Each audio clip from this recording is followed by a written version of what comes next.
금융위원회는 2016년 12월 14일 제22차 정례회를 개최하여 은행법에 따라 K뱅크은행의 은행업 인가를 결정하였습니다. K뱅크에 대한 본인가는 우리나라 제1호 인터넷 전문은행에 대한 인가이자 1992년 평화은행 이래 24년 만에 은행 신설 인가입니다.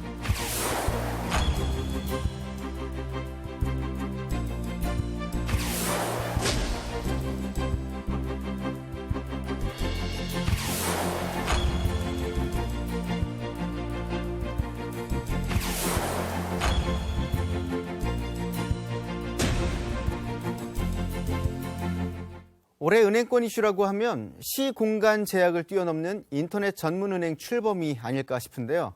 관련 내용 서울 스튜디오 연결해서 들어보겠습니다. 김초희 아나운서. 네, 서울 스튜디오입니다. 핀테크의 꽃이라 불리는 인터넷 전문은행, 정보통신 기술을 활용한 새로운 형태의 금융서비스 K뱅크는 기존 금융시장의 패러다임을 바꿀 것으로 예상되는데요. 이명석 금융연구원 은행보험연구실장 모시고 자세한 이야기 나눠보겠습니다. 안녕하십니까? 네, 안녕하십니까? 예, 우리나라 첫 인터넷 전문은행인 K뱅크, 그 이르면 1월 말 영업을 앞두고 있는데요. 우선 K뱅크가 출범하게 된 배경부터 짚어주시죠. 예, 인터넷 은행 출범 시도는 과거 두 차례 있었습니다. 2002년과 2008년인데요. 2002년에는 아직 도입 여건이 성숙되지 않았다는 여론 때문에 이제 도입이 못했었고, 2008년에는 글로벌 금융위기가 발생을 하면서 도입을 하지 못했습니다. 하지만 이번에는 정책 당국의 의지가 워낙 강했습니다. 그런데 미국의 페이팔이라든가 중국의 알리페이 같이 어떤 전 세계적으로 금융과 정보통신 기술이 융합되는 핀테크가 활성화됨에 따라 국내에서도 이런 핀테크 활성화를 통해서 금융 서비스 혁신을 촉진하고자 하는 당국의 의지가 많이 반영됐기 때문으로 판단됩니다. 그렇다면요, 기존 은행과의 가장 큰 차이점이라 하면 어떤 점이 있을까요? 비대면 거래 방식으로 업무를 수행한다는 점이 가장 큰 차이라고 하겠습니다. 현재 은행들은 이제 점포를 방문해서 대면으로 은행 업무를 보는 방식이 이제 주된 방식인데요. 인터넷 은행은 이름 자체에서 그러니까 인터넷이라든가 페이스북과 같은 SNS를 통해서 비대면 거래 방식으로 은행 업무를 수행한다는 점에서 가장 큰 차이가 있다고 하겠습니다. 365일, 네, 24시간 이용 가능한 거고요. 예, 그렇습니다. 아직 경험해보지 않아서 그런데 감이 안 오는 부분이 많습니다. 그렇다면요, 인터넷 뱅크는 어떻게 이용하는 거고, 그리고 또 은행 업무의 진행 과정은 어떤지 말씀해 주시죠. 예, 인터넷 은행의 컨소시엄을 구성하는 업체는 다양한 업체가 구성이 되어 있습니다. 예를 들면 금융회사뿐만이 아니라 통신업체, 유통업체들이 이제 공통으로 인터넷 은행의 주주로서 참여를 하고 있기 때문에 그 참여 업체들이 제공하는 여러 가지 서비스 수단을 활용할 수 있습니다. 예를 들면 이제 K뱅크 같은 경우에는 이제 통신업체로서 KT통신이 이제 참여를 하고 있기 때문에 KT 인터넷 서비스를 이용을 해서 금융 업무를 수행할 수 있고요. 또한 K뱅크에 참여하는 유통업체로는 LG 편의점이 있습니다. 전국에 ht어져 있는 편의점에 일종의 자동화 기기 ATM이 이제 설치가 될 건데요. 그런 ATM 기계를 통해서 또 은행 업무를 수행할 수 있겠습니다. 현재 ATM 기능 같은 경우에는 출금 기능만 제한적으로 되어 있습니다만은 향후 인터넷 은행이 설치하는 ATM 자동화 기기에는 현재 출금 기능뿐만이 아니라 어떤 본인 확인을 통해서 계좌를 개설한다거나 체크 카드를 발급한다거나 하는 기능이 추가로 확장될 계획입니다.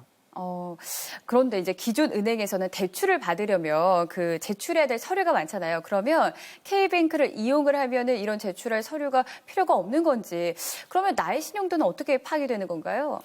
대출 서류는 일단 좀 간소화될 측면이 있고요. 왜냐하면 비대면 거래로 하기 때문에 대면 거래에서는 의문이 생기면 직접 해소할 수 있는 기회가 있지만 비대면 거래에서는 소비자 편리한 방향으로 이해하기 쉽게 대출 서류들이 작성이 되면서 표준화되고 간략화가 될 것으로 예상이 되고요. 신용도 파악 같은 경우에는 현재 기존 은행들은 대부분 소득 수준과 같은 재무 정보만을 활용을 하고 있습니다. 예. 그런데 이제 인터넷 은행 같은 경우는 이런 재무 정보뿐만이 아니라 비재무 정보, 예를 들면 전자상거래 실적이라든가 예. 페이스북에서의 이 사람의 어떤 여러 가지 정보 제공되는 정보 같은 것들을 종합적으로 판단을 해서 신용도를 파악할 수 있다는 특징이 있다고 하겠습니다. 예. 그리고 또 금리가 기존 은행과 다른 형태를 보인다고 하는데요. 금리 역시 다르게 책정이 된다고요? 어떻게 달라지는 건가요? 현재 대출 금리 같은 경우에는 예. 기준 금리에다가 가상 금리가 이제 더해져서 전체적으로 결정이 됩니다. 예. 현재 그리고 이제 가상 금리 내용에는 은행이 적정 마진 수익을 확보하는 차원에서의 수익률에다가 고객의 신용도가 이제 감안이 돼서 가상 금리가 책정이 되는데요. 예. 아까 말씀드린 대로 소득 수준과 같은 재무 정보만 본다 그러면은 신용 등급이 낮을 수도 있지만 예. 비록 그런 재무 정보에서 신용도는 낮더라도 비재무 정보, 아까 말씀드린 뭐 전자상거래 실적이 쌓였기 때문에 이분이 좀 더 신용이 낮은 더 유효한 수준으로 유지할 수 있겠다고 판단이 되면 전체적인 신용 등급을 상대적으로 낮출 수가 있습니다. 그러다 보니까 대출 금리에 적용되는 가상 금리 수준을 좀 더 낮출 수 있게 돼서 전체적으로 대출 금리를 인하할 수 있는 여력이 생긴다고 할 수 있겠습니다. 그리고 또 이렇게 다른 부분들, 이제 낮은 대출 이자가 가능한 이유가 아무래도 인터넷 뱅크이다 보니까 그 무점포 운영과 인건비 절감에서 오는 효과라고 볼 수 있을 것 같은데요. 아무래도 이제 비대면 거래 방식으로 업무를 예. 수행하다 보니까 고정 비용, 예컨대 점포를 유지하는 데 발생하는 고정 비용이 상대적으로 줄어드는 측면이 있는데요. 예를 들면 그 점포를 임차하는 데 들어가는 비용이라든가 점포에서 근무하는 인건비 같은 어떤 고정 비용이 이제 상대적으로 이제 감소되기 때문에 어떤 대출 고객을 확보하기 위한 경쟁력 확보 차원에서 대출 금리를 인하할 수 있는 여력이 상대적으로 높아진다고 할 수 있겠습니다. 이렇게 되면요, 그 K뱅크 출범이 금융업계에 미치는 영향도 클 것 같은데요. 어떻게 보십니까? 정책 당국이 이제 의도했던 것은 인터넷 은행이 출범하면서 산업의 매기 역할을 하고 그로 인해서 금융 서비스가 새롭게 도입이 되고 혁신이 이제 창출이 되는 것을 기대를 했는데요.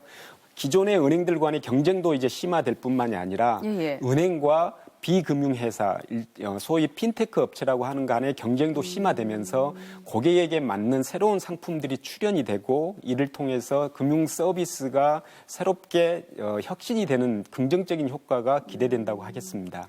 그런데요, 그 K뱅크나 카카오뱅크와 같은 인터넷 뱅크가 이제 주목을 받게 되면은 그 기존 은행에서는 반갑지만은 않을 것 같은데요. 그 인터넷 은행 확산에 좀 부정적이진 않을까요? 오히려 적극적으로 대응하고 있다고 판단이 됩니다. 왜냐하면 어떤 금융과 정보 기술이 통합이 돼서 융합이 돼서 어떤 새로운 금융 상품을 제공하는 핀테크라는 것은 일종의 글로벌 추세로서 자리를 잡고 있기 때문에 기존 은행 입장에서도 이를 무시할 수 없는 상황이고요. 그러다 보니까 예컨대 우리은행의 위비뱅크, 신한은행의 써니뱅크와 같이 기존 은행들은 어떤 모바일 뱅크를 오히려 강화를 하면서 이런 플랫폼 제공을 통해서 이런 모바일 뱅크에서 기존 고객들이 한꺼번에 모든 서비스를 제공받을 수 있도록 오히려 더 경쟁이 가속화되는 측면이 있다고 하겠습니다. 그러니까 기존 은행에서 좋아한다 이렇게 보면 될까요? 오히려 적극적으로 대응하는 차원이라고 이해가 됩니다. 그 새로운 플랫폼을 이용하는군요. 그런데요, 이게 이제 말씀하셨지만 24시간 이용 가능하고요. 365일 이용 가능합니다. 하지만 스마트폰이나 인터넷 이용이 어려운 분들이 있잖아요. 고령자나 어떤 시각장애인들 이런 분들이 있는데 이런 분들은 어떻게 좀 대책이 있습니까? 이분들을 위한? 아무래도 이제 인터넷 은행의 고민인데요. 이제 비대면 거래 방식으로 영업을 수행하다 보니 고객을 확보하기 위해서는 고객층이 아무래도 인터넷이라든가 SNS에 이제 익숙한 분들이 이제 주 고객 타겟이 되실 텐데 그러다 보니까 그런 분야에 익숙하지 못한 이제 어르신들에 대해서는 이제 보완적인 수단을 강구하고 있는 것으로 알고 있습니다. 예를 들면 뭐 콜센터를 운영을 해서 만약에 이런 비대면 거래 방식으로 거래를 하려고 하는데 문제가 생긴다거나 애로가 있으신 분들은 콜센터로 전화를 주시면 콜센터 직원이 어떻게 그 기술적인 애로점을 해결해 준다거나 아니면 직접 찾아뵙고 제한적이나마 대면적으로 그런 거래를 도와주는 방식으로 해서 보완하고 있는 것으로 알고 있습니다. 그럼 인터넷 이용이 어려운 분들은 그렇게 콜센터를 이용해서 좀 보완을 받고요. 하지만 인프라가 잘 안 되어 있는 곳도 있잖아요. 그 도서 지역이나 좀 인터넷이 활성화가 되지 않은 지역. 그런 데는 어떻게 좀 해결을 해야 될까요? 이제 장기적인 어떤 인터넷 예. 은행의 비즈니스 영업 모델을 확장하는 과제라고 생각이 들고요. 예. 올해 이제 초기에 출범하는 시점에서는 어떤 기존의 이제 비대면 거래 방식에 익숙한 분들을 주 타겟으로 해서 영업을 시작을 하고요. 점차 그런 보완을 하면서 비대면 거래에 익숙하지 않은 고객까지 흡수하는 방향으로 아마 영업을 진행하지 않을까 생각 중입니다. 그러니까 좀 단계적으로 좀 네. 넓힐 계획이신데 네. 그런데 그 인터넷 뱅킹을 이용하지 않는 분들은 이제 보안을 걱정해서 좀 어려워하시는 분들이 많잖아요. 그럼 인터넷 은행이 이렇게 개설이 되면은 보안 강화 문제에 있어서는 어떠한 대책들이 있을까요? 현재 정부 당국이 인터넷 은행을 인가할 때 예. 그런 보안 관련 이슈들이 갖춰져 있는지 여부를 세밀히 점검을 했었고요. 예. 그런 어떤 일정 기준을 충족을 했기 때문에 예비 인가를 거쳐서 KB뱅크 같은 경우는 올해 이제 본인가를 받고 곧 영업을 시작하게 되어 있어서 큰 문제는 없을 것으로 모두가 생각을 합니다만은 항상 정보통신기술은 혁신적인 상황이기 때문에 보안 문제는 계속 눈여겨서 모니터링하고 보완해야 될 이슈라고 생각이 듭니다. 예. 그리고 이제 추가적으로 어떤 비대면 거래를 활성화하기 위해서는 현재 금융 거래 시스템 자체가 대면 거래 위주로 예컨대 이제 실명 확인이라든가 뭐 인증 문제 같은 경우에는 법적이라든가 제도적인 여건이 대면 거래 위주로 시스템이 구축이 되어 있습니다. 앞으로 비대면 거래가 활성화되기 위해서는 어떤 이런 법적이라든가 제도적인 여건이 좀 더 비대면 거래를 활성화할 수 있는 방향으로 좀 더 보완이 될 필요가 있다고 생각이 들고요. 예.